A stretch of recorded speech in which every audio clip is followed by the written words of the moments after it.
All the way from New York City, everybody, Mr. Brandon Flowers, welcome to XFM. It's great to have you on. Oh, thanks for having me. We've got this brand new single to play for the very first time on XFM tonight called Crossfire.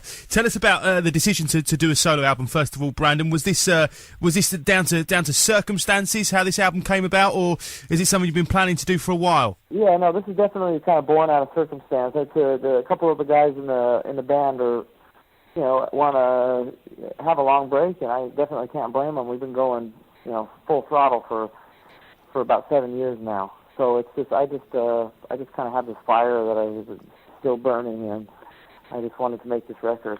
Seems like you're in that mode at the moment, Brandon. You're really in work mode. You can't seem to get off the road. Yeah, I love being home and I love my family, but I definitely don't hate being on the road, and I love performing, and I just feel like it's my job, and I'm happy, and I'm very lucky that I have a job that I love so much.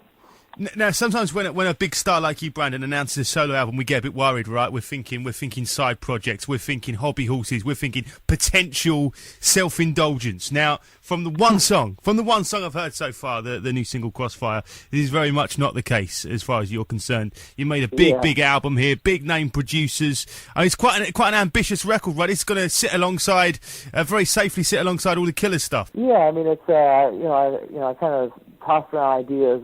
Should it be that different? Or then I realized I can't make anything happen. I got to just do it how I do it, and this is the only way that I know how. Did you have any thoughts about going into this album, sort of separation? In terms of not sounding like another Killers album, or did you? Well, it sounds like you chose to kind of ignore that. Yeah, that was the initial idea, and then I realized I just can't do that. I'm just going to be honest and do it how I know how. There are things though on the album that are different. There's a full-on gospel song that places that the Killers have never gone.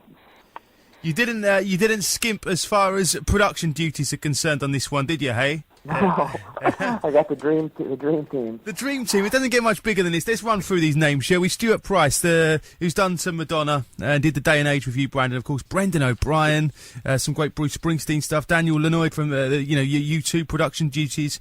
It must have cost you a few bob, man. I think no. Actually, I think they're all in it to hopefully they'll get to do the next Killers album. So I got them for cheap. God, that's some position to be in. You're just pulling in the favours.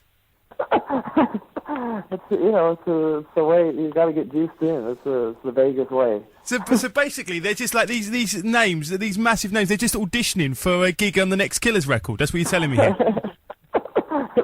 Sometimes it felt like that, I gotta admit. So, with these massive name producers, how did it, from an outsider's point of view, how did it work in terms of deciding who's going to work on what song?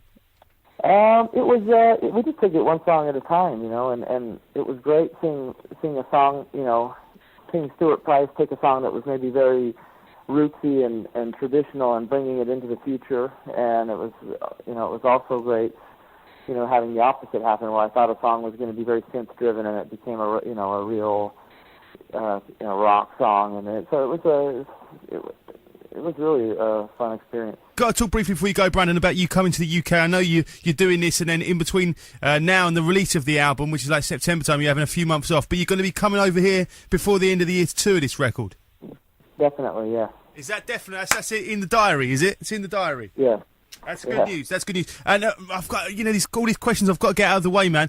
When you tour solo, is it going to be like a big stage show? Will you be playing Killers songs? These are lots of questions, Yeah, no, it's. I think it's going to be it's meat and potatoes at first. This is we're just going to learn the songs and learn how to present them, and then a Killers song might creep in every now and then, but it's probably inevitable. And you've got it's all new news to us, of course, but you've got a new band, well, not a new band, but a band who have played on this album with you and are going to tour this album with you. Can you sort of give us a bit of an introduction to the band who you're going to be playing with? Yeah, these are all. It's a kind of a collection of guys that we've met. That all the Killers know, and that are friends that we've acquired over the years. So they played in other bands that we've toured with, and and it's just so it's going to be really fun. So you mates who you've known for quite a while. You haven't got any kind of outsiders coming. These are all kind of muso mates of yours, right? Yeah, definitely. All right, Brandon, thank you very much for coming on the show tonight. Just finally, we're going to play the new single now. Brandon Flowers' debut solo single, Crossfire. Anything you'd like to say about this song, Brandon, before we play it for the first time on XFM? I hope everybody likes it. I do. That's why we do it. Let's let the tune do the talking. Yeah, I'm up for that. Thanks very much for coming on.